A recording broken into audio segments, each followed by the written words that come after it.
Ka ardhur koha që opozita, pavarësisht me problemet e saja, ka shumë probleme, të na jap një chance të paktën të ndryshoj ca gjëra në qoftë se vjen në pushtet. Por në pushtet nuk vjen opozita pa votat tona. Do t'i bashkojmë, ta sjellim opozitën në pushtet. Kë partit doni juve, unë thash do votoj Partinë Demokratike. Ti do të votosh Kreshnik Osmanin.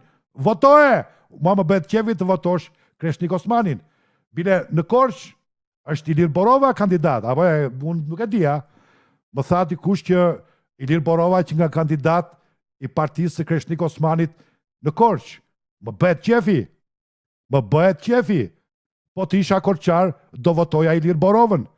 Ku ka njeri më të ndershëm se Ilir Borova? Duke votuar deputetën e Partisë Socialiste, ti voton Edi Ramën. Shkeq për Shqipërinë. Shumë e thjeshtë. Është formula shumë e thjeshtë. Edi Rama në 11 maj nuk duhet të fitoj më shumë se 20 deputet. Nuk duhet, dhe unë jam shumë optimist dhe besoj, thash dhe njërë mbase, profeci mund tjetë.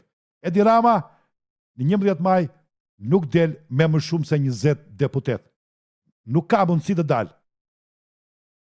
Me atë urejtje që kanë shqiptarët për Edi Ramën. Edhe socialistët do t'ja japin kundra. Edhe socialistët e Arben Amejta do t'a votojnë kundra. Dhe socialistët e Erjon Veliajt do t'a votojnë kundra. Sepse e din që Erjon Veliaj nuk e futi drejtësia, e futi Edi Rama. Arben Amejtaj.